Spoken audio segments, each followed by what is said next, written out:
Let me first say kudos on creating the Value Institute. So Bob Leskowski and I have been pals for a long time. He came to visit me now almost a year and a half ago and said, I want to build a Value Institute, and I'm going to put real dollars behind it, and going to keep it on our campus, and here's the team I'm looking to recruit. And I turned green with envy. So great job. And today, to some extent, is the sort of beginning of that journey and bringing your vision to fruition. So outstanding. And all of you to be a part of this, really wonderful, really, really wonderful. We have lots of representatives from our school, so let me make a special call out to my colleagues, Dr. Mark Legnini, Valerie Persilio, Jan Clark, John Melvin, and others. Jefferson Medical College is the medical school for Delaware. Let's not forget that. A super important relationship. And so our little school of population health, contiguous with the medical school, we feel a special kinship with you too. So I wanted to make sure that we're relatives, so we need to point that out. And sometimes relatives get along really well, and I think that's the case. That's the case for us. Well, it's great to have my friend Peter Slavin talk about population health. So now I don't have to talk about it as the dean of the School of Population Health, or that worked out pretty well. So what I'd like to talk about is a topic very near and dear to my heart for a long time, and to many of the educators in the room today, and we have other leaders here like Dave Longnecker from AAMC. I'm going to focus on Peter Slavin's vision of making partners a pioneer ACO is outstanding. And you and I know it can't work without leadership. And when pressed, Peter hesitated for a moment because, of course, the secret sauce and his correct answer was leaders for the future. So what I'd like to talk about, principally focused on physicians, but recognizing that obviously it's a team effort, but because changing the culture of clinical training is so difficult and is going to take us a long time, I'd like to focus on the challenge that I see, especially training a new cadre of physician leaders with special expertise in quality and safety, and then build on that platform so we'll be able to compete in a world all about value. And I'll tell you more about my outline in a moment. So again, I know we're among friends, and I got special permission from Dr. Leskowski to show you this because I thought right before lunch you'd need a pick-me-up. So it's a little hard in the back of the room, but this is from the Jefferson Medical College archival collection. This is a tobacco smoke enema machine. Now, I have two reflections on this. One, this is the etiology of the expression, blowing smoke up your butt. This is where it comes from. This will be on the exam. And as a poor primary care general internist, like Bob and like Peter, if we had a CPT code for this today, we'd be using it. That's a key take-home message of our time together. Here's another key take-home message, and of course, the whole Value Institute and creating value, the topic of our entire program together today. So again, you could read all about it in Managed Care Magazine and elsewhere. I think we are really attempting to move from a world of pay for performance. Did you get the test? Did you order the hemoglobin A1C? Did you check the diabetic urine for protein? That's wonderful. Now I think the issue is, what are you doing with the information, and can you use the information successfully to manage for the future? I mean, that's the big challenge that we're facing. I think we're moving quickly beyond these process measures to a world of being paid for the results we get, and Peter's presentation really, I think, drove that point home. So here's what I'd like to cover in our time together, and we'll be right on schedule. First, a little bit of overview. We've got a very heterogeneous audience, which is fantastic, but from a pedagogic perspective, challenging. So how do we get in this jam? What is all this stuff? I'll give you a little bit of background on that. Then I'm going to try to connect the dots. You've heard a lot about health reform from Virginia, from Peter, and I'm going to specifically focus on, well, what might be the educational leadership challenges that reform presents? And I think that might be a different way to kind of look through that lens. Then I'm going to talk a little bit about the national movement toward educational reform, most especially in medical education, and especially as it relates to quality and safety. We'll talk about how we're meeting some of these unmet needs today, tackling these unmet needs, and then I'm going to give you Nash's worldview for the future, which will bring us right to the lunch hour. So whatever your politics, you know, we're faced with some major challenges. I'm not going to review these until we get to that section. Here's the president on the front page of the British news magazine, The Economist. This is going to hurt. You know, quite frankly, my own view is not enough pain yet. Not enough pain yet. Because when there's more pain, there'll be more change. But whatever your politics, pretty cool cover. Check out the size of this syringe that he's got. You know, the president has a long, thin face. This is one gigantic syringe.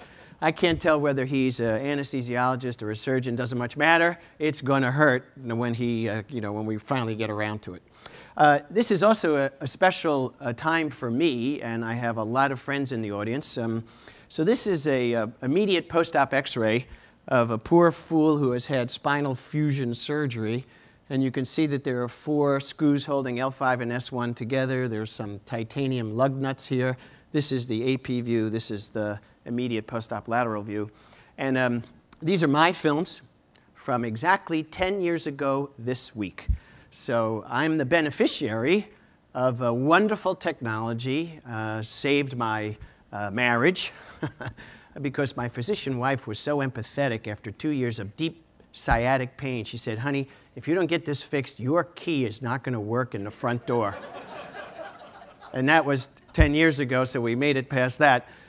But I'm the beneficiary of some wonderful technology at the time for which there wasn't a single peer-reviewed piece of evidence that this was the right procedure to have. So I was operated on in my own hospital by a fantastic team in what I'll refer to as a data-free environment, like a lot of the work going on in this spectacular building right now, and every other place represented by the people here, including Man's Best Hospital.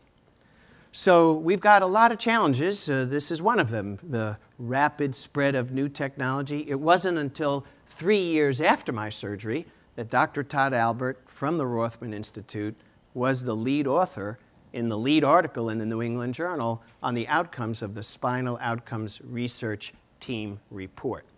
So I'm pointing this out to you for reasons that will become evident later, just how difficult it is going to be for us to train the kind of leaders we'll need for the future, given all the uncertainty, the technologic imperative, the drive to create new tools, and the fact, as Peter alluded to, but I'll drive home, we do more things to more people at a greater intensity than any other nation on the planet, and that is all a part of our culture.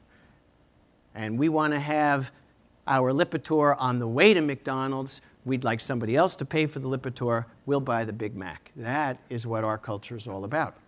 And this is going to be focus of our challenges.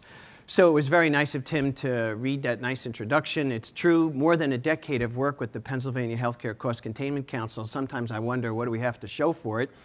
But we have to show a lot for it. And here's a wonderful report many of you probably remember. There's nothing like this anywhere in the world, still 6 years later. And this is the cover of the hip and knee replacement report, naming every orthopedist in the state of Pennsylvania and his or her performance with regard to hip and knee replacement surgery. Not spinal fusion surgery, but hip and knee replacement. What does this report show? Everybody in the room knows the answer without ever having seen it. Massive, unexplained clinical variation. A polite way of saying this is all over the map. Dramatic differences in average length of stay, unexpected return to the operating room, patient satisfaction, even some mortality, and cost by a factor of 4 or 5x variation across our great Commonwealth.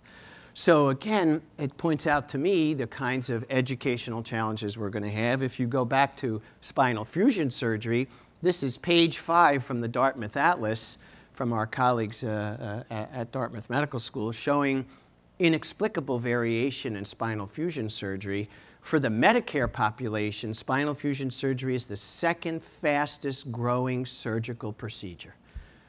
And now we have modest evidence about who it ought to be appropriate for. Again, part of the challenges we're going to face. So finally, for me, you could read along with me. All integrated delivery systems like Christiana and Jefferson are accountable to the public for their degree of success. If this initiative isn't going to be taken by everybody in this room, it'll be taken by the lay public. And I could have written there April 30th, 2012. But if you look carefully, and in the back it might be tough, this comes from 1918, at the middle of the First World War. This is lifted directly from the incorporating documents of the American College of Surgeons at their meeting at the Waldorf Astoria Hotel on Park Avenue in New York City, 90+ years ago.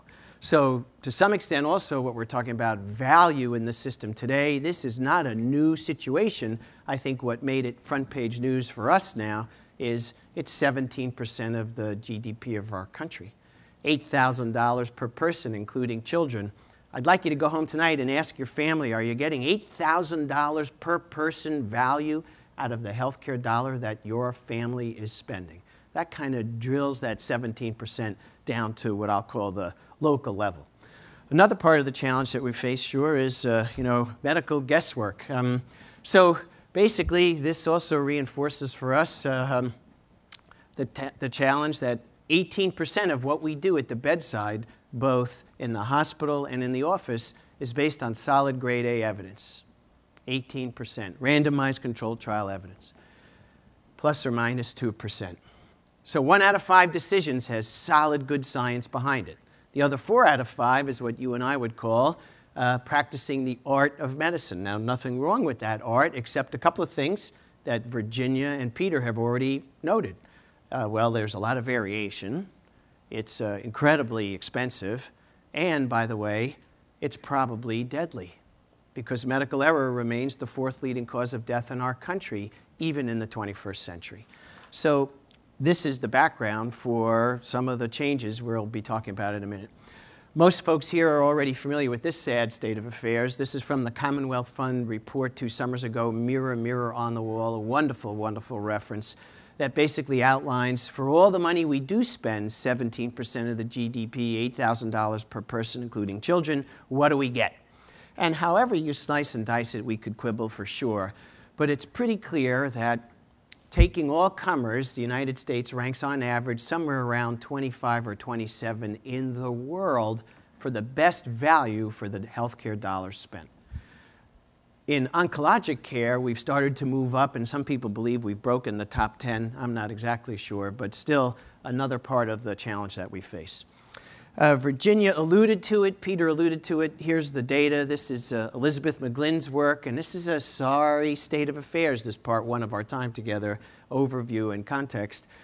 This is from one of her 5 New England Journal of Medicine articles, and let me set it up for you. I've called it uneven adherence to the evidence, which is a polite way of saying, if you believe Elizabeth and her team's work, here are all these clinical conditions. Here are the key quality indicators based on research chart review. And when her expert panel of RAND Health Services researchers reviewed thousands of charts from hundreds of hospitals in California, what'd they find? Well, they found that everywhere but Christiana and Jefferson, the rest of the country gets it right about 55% of the time. Now, colleagues, we have a lot of smart people in this room representing a lot of great institutions. What's at the core here? And I've been struggling with this since this was published now almost 6 years ago. So what's at the core? Well, maybe some stories will help to sort it out, and I want you to be thinking about this as sort of the platform for our conversation in the rest of our time together. So atrial fibrillation, based on Elizabeth's work, and by the way, now she's Director of Outcomes Research at a small place called Kaiser Permanente in California. Atrial fibrillation, taking all comers across the whole country based on these 10 quality indicators, doctors, nurses, and pharmacists get it right 24.7% of the time. Well, to me, at some time, that seems like a high estimate. When my late father turned 80 and suffered from atrial fibrillation, I put my cardiologist kid brother and my cardiologist uncle in a room, and I said, guys, what are we going to do for Dad? 5 hours later, they were still talking. That's certainly one challenge. But really what I think is going on here, how about diabetes? In Philadelphia, home of 5 medical schools, when an insulin-dependent diabetic sees her primary care doctor, what's the probability we're going to take her shoes and socks off to look for diabetic foot ulcer? Everywhere but Jefferson. The probability hovers at 50%. Well worked out, published in archives 3 years ago. So I think what we have here is a lack of recognition of systems, how systems fail, lack of training for nurses, doctors, pharmacists, and others to work together as a team. I don't think anybody really goes to work thinking, I'm going to screw up today and achieve this 54.7%. I think what they're thinking is, well, I don't really have any systems training. I'm not really paid to do a better job most of the time. And I really don't have any feedback about my performance most of the time anyway. So all of this adds up to an incredible challenge. So finally, what I've done here is just taken the 6 domains from the Institute of Medicine Crossing the Quality Chasm report, and I've lined them up. Here they are: safe, timely, effective, efficient, equitable, and patient-centered care. And I've just tried to show you how some schools are beginning to sort of organize their curriculum around these objectives. But I think the key for us today is to try to understand, given that context, let's review. So there's a lot of unexplained variation. We spend an incredible amount. The value, the whole notion of what this beautiful institute and our day together is about, the value equation just doesn't make sense quite yet. This is the platform that we're dealing with. Now let's graft onto that platform aspects of reform, and then I'm going to draw from that the issue about improving education for quality and safety. So health reform. Here's Nash's view of reform. Forget insurance reform. I'm not going to talk about that. I only want to talk about delivery system reform. So delivery system reform, amazingly, rests on these 5 pillars that have an awful lot to do with what the Value Institute is all about. Let me go through these, show you some pictures. I'm going to highlight aspects of what Peter was talking about, and then we'll use that as the jumping off point for changes in education. So here are the 5 pillars. The first is the National Quality Improvement Strategy, published almost exactly a year ago. 22 pages, that's it. So raise your hand if you've read the National Quality Improvement Strategy. Okay, so we got 3 people in the audience. Awesome. The second pillar, quality measure development. So there are many experts in this room who know that 60+ new measures are coming our way. We could quibble, are they the right ones, or these are going to be effective or not? Doesn't much matter. This is what we're going to have to deal with. Third pillar, value-based purchasing using Medicare's language. So Peter's talk and the juxtaposition is exactly great. We're going to get paid on the margin a little bit more, 1%, 2%, 3%, and we probably might get paid less if we can't achieve those certain value-based targets. The fourth is $500 million being pumped into the system for prevention and wellness. Every Medicare beneficiary is going to have a wellness visit, no co-payments for colonoscopy and mammography for our Medicare beneficiaries. Who the hell is going to pay for this? Not exactly clear, but really important from a prevention perspective. And then 5, of course, new entities and authorities, some of which are familiar to folks in this room: the Patient-Centered Outcomes Research Institute, the Medicare Center for Innovation. If there ever was an oxymoron, that is it. But these are the sort of the key pillars, from my perspective, of what reform is really all about. Now let me show you some of the pictures that line up with this. So here's the stirring March 2011 National Strategy for Quality Improvement, really a wonderful document about how all the federal agencies are going to be working together to promote measurement. Because of our recognition, we can't improve what we don't measure. Here's the Partnership for Patients, now 3,000+ organizations, including many in our region, who have committed to reducing, still 12 years after two errors human, reducing the epidemic of medical error. Both of these things are going to take a huge amount of leadership to accomplish. Here's your tax dollars at work, the research and publications from the Agency for Healthcare Research and Quality. This is helping you make better treatment choices. One of a number of amazing new publications coming from AHRQ, available for free, as many as you want. Again, a way of sort of connecting patients to the work that we're trying to do. So let me show you now what I think is the easiest explanation for what the economics of reform are going to look like. And then one more time, we'll use this as the launch pad to talk about the key topic, training for quality and safety. So to me, this is health reform in one box, one slide with 4 boxes. And I agree with Peter. I think the bundled payment is the way we're going to change behavior most dramatically. But let me quickly go through these. And while I'm doing this, I hope you're thinking about what will be the kind of practitioner we're going to need to lead the effort to make this work. And then I'll frame it all up, and we'll have a wonderful time going through what is happening around the country. So number 1, tying payment to evidence and outcome. That sounds swell, but our whole system at the moment is all about keep those beds filled. Now the dilemma is who's in those beds, what's the margin that we're making on those beds, and more is better, more caths, more procedures, more colonoscopies, and the question we'll have to be asking ourselves is a very tough one. Are we doing the right thing to the right person at the right time for the right indication? Moving from this notion of volume to value. That's box 1, a huge undertaking. Box 2, well, you've heard about bundled payment, one lump sum either per episode of hospitalization or per basically the whole time period you're responsible for that Medicare patient. I think personally, bundled payment is the most powerful way to change physician behavior, but let's remember, as the size of the pie decreases, the money from Medicare decreases, and Dr. Leskowski is going to have to find a way to share it among all the physicians, nurses, pharmacists, and others here at Christiana. As that pie decreases, it's likely that table manners are going to deteriorate. And this is going to be a huge challenge for all of us. That's box 2. Box 3, reimbursement for the coordination of care. Well, Peter talked about it. Let me emphasize it. Are we really in the care coordination business? Not the last time I looked, which was Friday.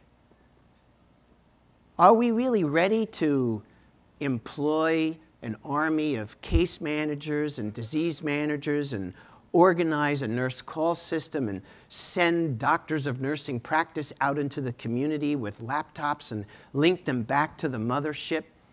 Well, we had better start thinking about that skill set, because that's what care coordination outside the 4 walls of our institutions is going to be about. And then finally, accountability.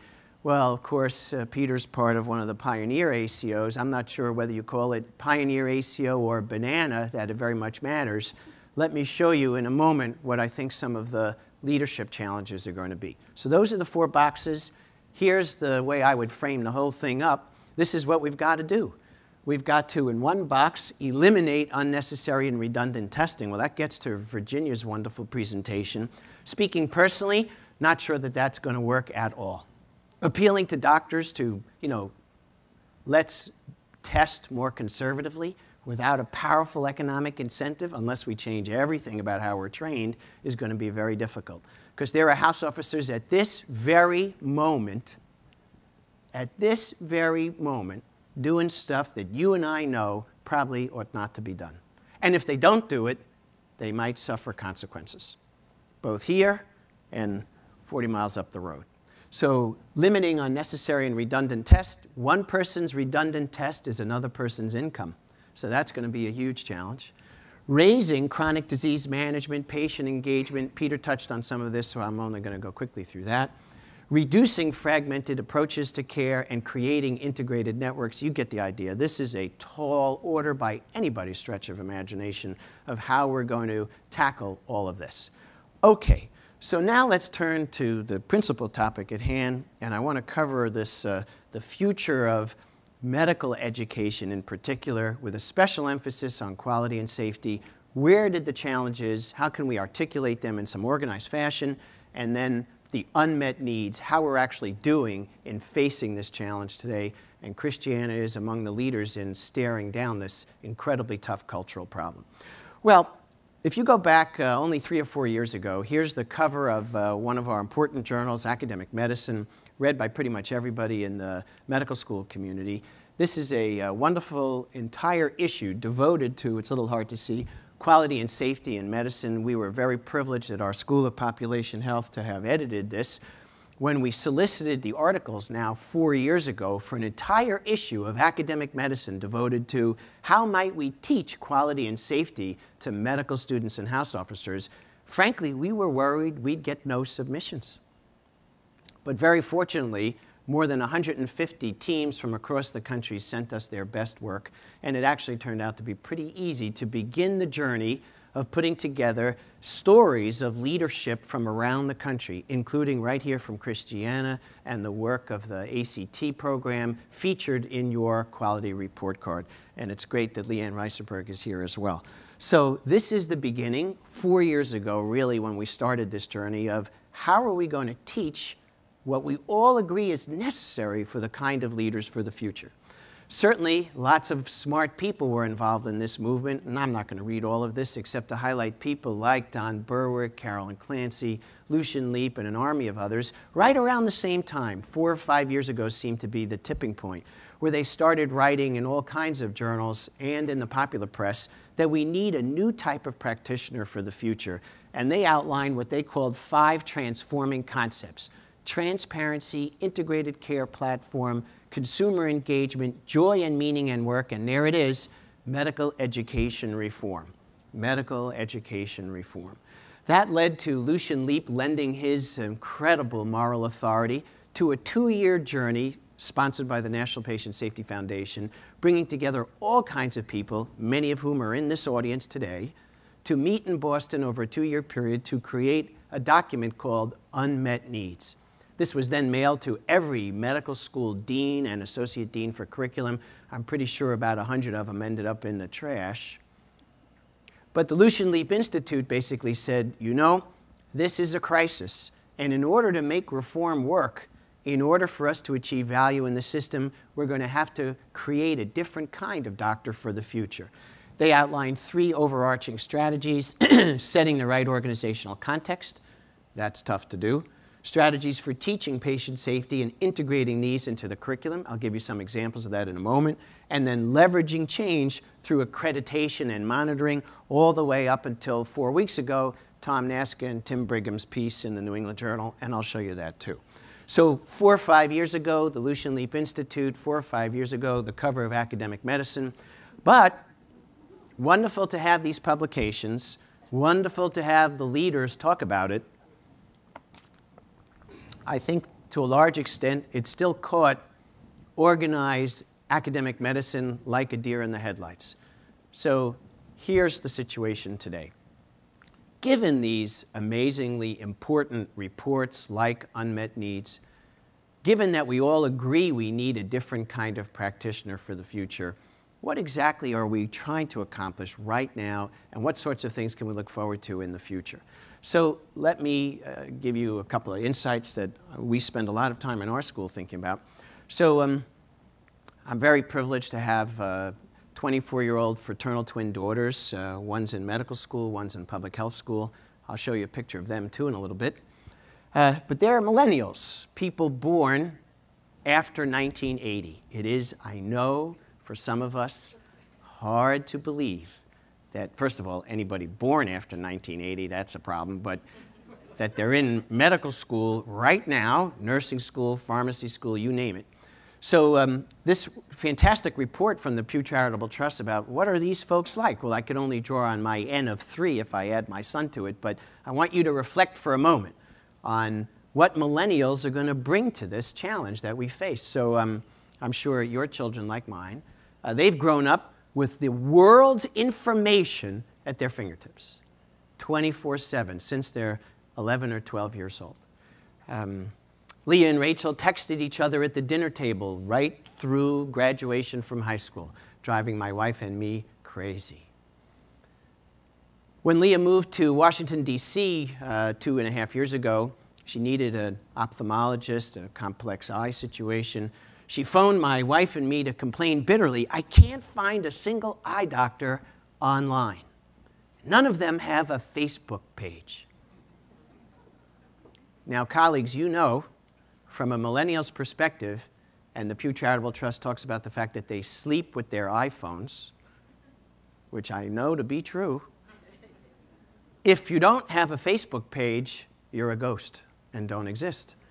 So all of a sudden, all the ophthalmologists in our nation's capital disappeared because she couldn't find one on Facebook. So that's one part of our challenge, and I'm sure people dealing with house officers and students face this on a daily basis. More power to them. And here's another part of the challenge, too, of course. Jefferson Medical College, like most medical schools in the United States today, is more than half female. An incredible social engineering accomplishment from my perspective. But those 53% of our medical students who are female and the house officers that they'll become, of course, they're not going to put up with the kind of nonsense that Peter, Bob, and I put up with, that's for sure. And they're going to have a different worldview. And so another part of our challenge, not just the content of quality and safety and baking that in, another part of the challenge is going to be the cultural challenge. Here are some of the current realities, and then we'll talk about how we're tackling these unmet needs. Right on this stage, almost a year and a half ago, I had the privilege of talking about what are the cultural barriers to improving quality. And I want to borrow 4 slides from that presentation because as much as we think it's all just going to take a handful of medical school deans to decide this is what they're going to do, I think we have some deeper issues that I just want to bring out for a moment. Among the deeper issues is the notion that there are some disturbing realities that we are going to have to face. And as we move to be more accountable, as we move to create greater value, I think there are some current realities we've got to face down, and then we'll talk about how we're doing that exactly today. So number one, doctors are well prepared in the science base of medicine. Pretty much everybody here would feel that way, I'm pretty sure. We're pretty well prepared in the skills necessary to care for individual patients. I think where the challenge really comes in is number 3. Very few of us are qualified or more likely trained in those skills necessary to measure and improve what we do every day. I think Frank Davidoff, former editor of Annals of Internal Medicine, former chief of medicine at Yale, now at the Institute for Healthcare Improvement, Frank Davidoff and Paul Batalden, I think, sort of summarized this best 2 years ago when they wrote in JAMA, doctors have 2 jobs to do every day. Job 1, the job of doctoring, and job 2, improving job 1. 2 jobs. The job of doctoring, that's what we're learning here and at Jefferson, and then job 2, how to improve job 1. And very few of us really have the skill set necessary, in my view, on that second job.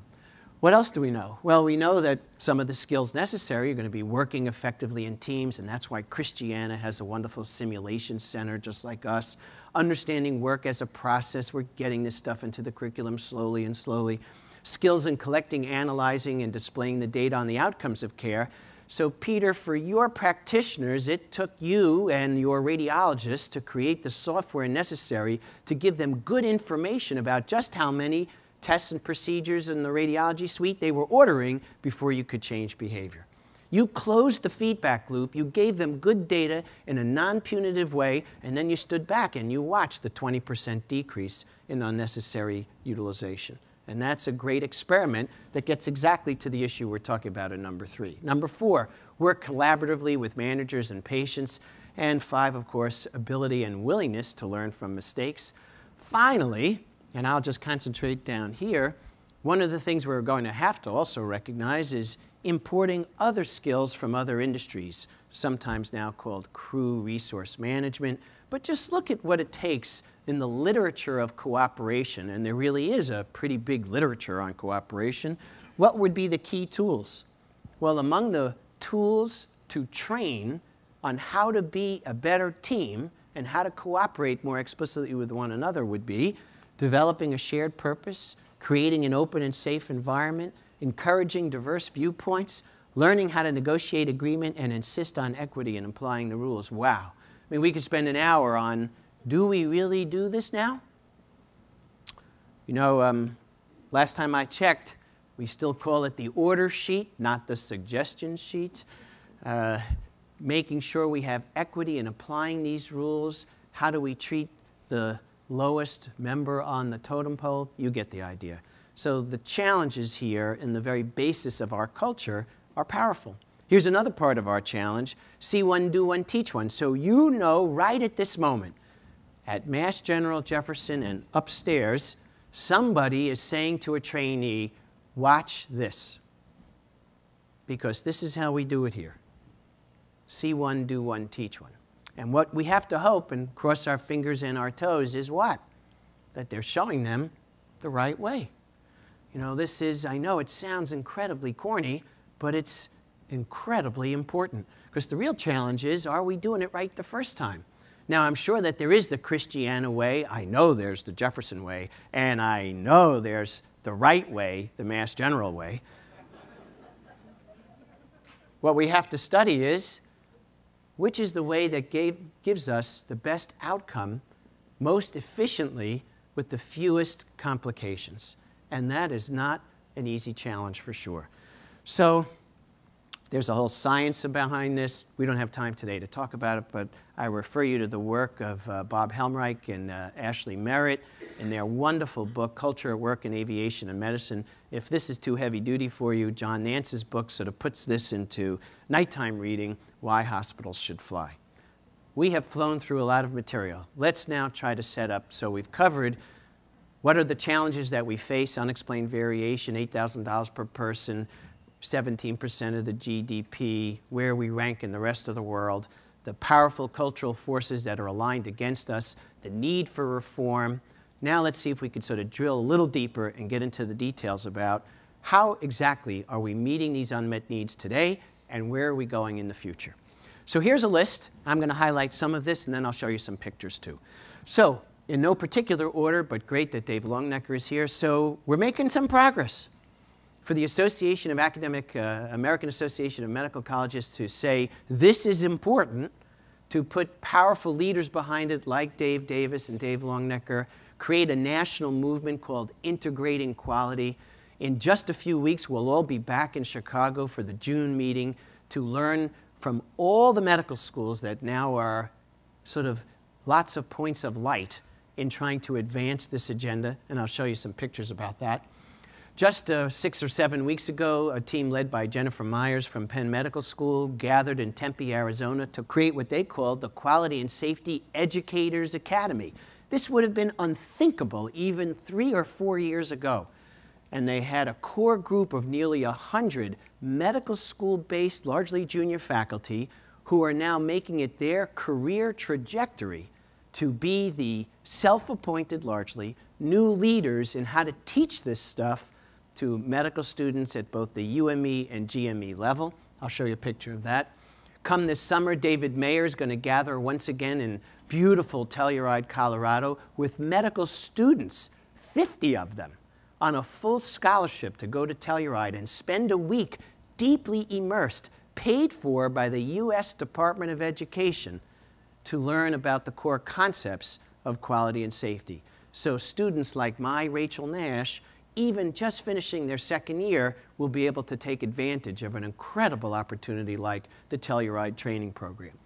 We have the launch now of several national VA-based programs, the National Center for Patient Safety, the Quality Scholars Program, and the Chief Resident Program in Patient Safety. Diane Pinikavich and her team have just launched the National Patient Safety Foundation exam in quality and safety. You could pay a fee and get certified in this field today using Diane's tools. I'll show you a picture of the IHI Open School in a minute. When IHI decided that, you know, maybe we could have nurses and pharmacy students and medical students working together at the school level, even they were surprised when just a few years into it, 10,000 chapters were established all across the country. And at our school, Valerie Persilio leads our chapter, something we're very, very proud of. And then finally, I'm going to give you a couple of minutes to learn about some bona fide graduate level training in quality. So here's the punchline. Despite the challenges that we face, despite the gigantic social experiment called the Affordable Care Act, I think organized medical education is beginning to get the message. And the message is we've got to produce a different kind of leader for the future. What will she look like? And here's aspects of what's involved. This is the cover from the Educators Academy just a few weeks ago in Tempe, Arizona, bringing together the Society of Hospital Medicine and the Academic Association for All Internal Medicine Residencies. And I want to get to the work of some of our colleagues. This is the Feinberg School of Medicine, of course, at Northwestern Medical School. led by folks like Kevin Weiss and others. So they were the first to create a master's degree in healthcare quality and safety. There are 3 available in the country currently. They were the first ones, based in Chicago. Second program also in Chicago, led by, at least up until recently, by Dave Mayer at the University of Illinois. An amazing program. The Feinberg program is based in the Department of Medicine. The U of Chicago, U of Illinois program is based in the Department of Anesthesia. Details, not important. What is important? These 2 leading organizations, 2 different medical schools, beginning the process of creating from scratch a graduate level curriculum in healthcare quality and safety, which includes in it leadership training, care coordination, measurement of value, closure of the feedback loop, all the critical skill sets, and cooperation, of course, the critical skill sets any organization is going to need to truly be accountable. And then finally, saving best for last, of course, is, as Tim alluded to, I'm incredibly proud of our School of Population Health. This July will be our 4th birthday, 3 years of offering programs. But 4 years ago this July, when the Board of Trustees voted unanimously to create our little school, an incredible amount of teamwork bringing to fruition, as Tim noted, those 4 master's degree programs, but in the context of today, our program in healthcare quality and safety. I'm also especially proud of our relationship with the American College of Physician Executives in Tampa, and we share work with 3 other wonderful places, the University of Massachusetts, Carnegie Mellon, University of Southern California, and us. At the moment, we're the only approved program directly linked to ACP for graduate level training in quality and safety for physicians especially. So I know we're making progress when people like Darryl Kirsch and others start talking about changing the culture in medical education to teach patient safety. And I wanted to make sure I showed you this page from the journal Health Affairs. This, to me, was a watershed event. It's one thing to create the AAMC IQ. I think it's another wonderful step in the right direction when our top educational leaders begin to write about this in our top policy journal and say very explicitly, America's medical education industry is responsible for building the doctor of the future, and here are some of the things that we have to include in her education. Finally, here's the IHI Open School, and I love this, and it says, because quality and safety aren't elective, and as you and I know, we still face a lot of resistance at the ground level. Why don't we just make this an elective in the 4th year? That ought to take care of it. And of course, it's way more complicated than that. Okay, so let's turn then to the last part of our time together and talk about the future. For my many friends in the audience, this is just an update on the team. So here's the boss. Here are my fraternal twin daughters. This is Rachel, Leah, David, Esther, and Jacob. You could figure out the rest. And let me get now to talk about the future. So I'm a little nervous about this part because I have a couple of provocative views I want to share with you, and it's great that Virginia is here especially. You know, the American College of Physicians, the American Board of Internal Medicine, the AAFP, and others have all been rushing to put out pronouncements about what is professionalism. And even my colleagues at Jefferson, including our former dean, Tom Naska, edited this wonderful book on professionalism. And you know, if we sat down, it's a great group of people, and we wrote out a whole list, what are the components of professionalism? So integrity and truthfulness, and you get the idea. But not a one of those major national organizations explicitly said professionalism means a commitment to self-evaluation, measurement, and improvement in what we do every day. That is, to me, what professionalism is really all about. Now, we could jawbone, and we can say limit unnecessary testing. No one would disapprove of that. But without the understanding, without the training, without the closure of that feedback loop, I think that's going to fall on sort of, hollow ears at the moment. So professionalism in medicine, and again, I'm only restricting this to physicians this morning, professionalism is all about, Frank Davidoff was right on target. Job 1 and job 2 is improving job 1. Let me show you what others think about this too, because it's not just me. So here's Wendy Levinson and her team in JAMA talking about a different kind of professionalism, a professionalism that says, well, the external environment, payment, regulations, socioeconomic determinants of health, in other words, there's a system out there that everybody ought to understand, maybe not embrace, but certainly be able to evaluate and speak intelligently about. So this is Wendy Levinson's work.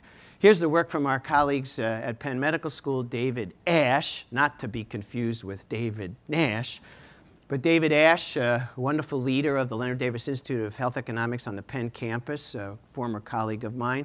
Get a load of this title: Evaluating OB Residency Programs Using Patient Outcomes. Now, we got a leading OB program right here at Christiana, but this is all about foreshadowing, where we'll be in 6 more minutes, that residency programs are going to be judged and potentially accredited based on not did they fill out the checklist, how many hours were they on call, all process measures, but they'll be accredited in no small way on the outcome of the work they do. Imagine that. Since the nation spends almost $7 billion on graduate medical education, maybe having some measures of the outcome of that training might be in order. And I applaud David and his team for among the first people to sort of make this kind of connection. Here's another piece of how we've got to change the culture in the future. You could read the title, The Role of Quality Improvement in Patient Safety in Academic Promotion. So here in the American Journal of Medicine, somebody had a great idea. Let's survey chiefs of medicine and figure out what they think about, you know, those faculty who do this quality and safety stuff. And not surprisingly, most of the chiefs said, oh, well, you mean there's journals like the American Journal of Medical Quality and many others? You mean there's people doing solid peer-reviewed work in this field? They really were largely surprised by the fund of knowledge, the language we use, by the fund of knowledge now represented by people doing work in the quality and safety arena, because you and I know one of the key ways we're going to change the culture is to have it recognized as currency of the realm in the realm we work in, namely a promotion committee. Here's another way to look at it. This is just 4 of the 6 or 7 peer-reviewed journals in our field. I'm particularly proud of the American Journal of Medical Quality that comes from our school. There are about 10 editorial board members in the audience this morning. So this has become now the #2 journal in the peer-reviewed world based on our impact factor in the field of quality and safety, recognizing and giving bona fide credit for people laboring in this part of our work together. Well, we know we're going to have to put all this in the syllabus one way or another. 2 years ago, this was the front page story on AMA News, garnered a lot of interest in what we were doing at Feinberg School and the University of Illinois, and certainly at Jefferson.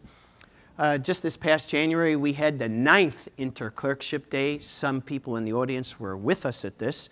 So let me tell you what this is about, too.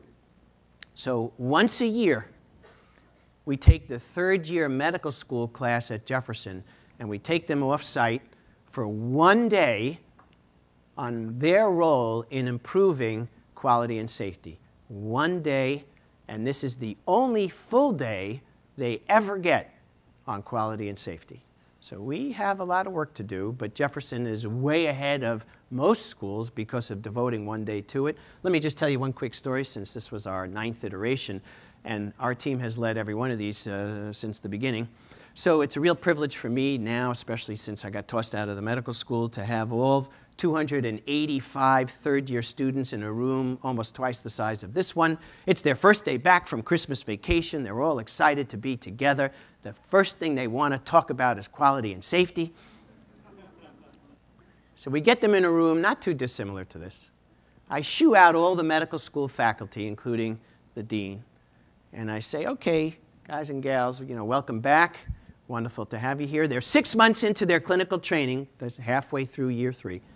And I say, okay, colleagues, in the last 6 months, have you seen anything that you thought, or were you a part of anything that you thought probably wasn't the best thing for the patient, or potentially could have been harmful to the patient? 9 years in a row, how many hands go up? Every single one. 9 years in a row at the nation's largest private medical school. So if you think that this is a problem that's not yours or mine, you know, gang, this is a hugely important issue. And one day at one school, you know, great, but that's certainly not enough to tackle the kinds of challenges we're talking about. You've got a sim center, so do we. Lots of people are doing a lot of great work in this area. I'd like to see sim centers move from can you get the central line in, can you get the blood gas, to can you work effectively as a team. Let's videotape your leadership. Let's videotape how you ran that code, delivered that baby, whatever it is, and then let's study using the tools of cooperation and crew resource management, and let's improve what you do. Now, that's a sim center worth talking about, and lots of organizations are doing exactly that. Well, I was going to speak in some detail about the new accreditation system. That's the fancy name of what Tom Naska and Tim Brigham have dreamt up. I'm only going to just quickly review this. Here's the punchline for the medical educators in the audience. David Ash had it right. And starting in September 2012, as in this September, the ACGME will be coming to Christiana and Jefferson asking a whole set of different questions. Questions like, well, how deeply engaged are all of your house officers in the quality and safety agenda? When they commit an error, what happens? And are you giving them the skill set to measure and improve what they're doing every day? Now, I give Dr. Naska a lot of credit. This is going to be a formidable challenge for places like Christiana and us. And I know we're up to it, but these are some of the details, and at least I want to show you what the, here's the timeline.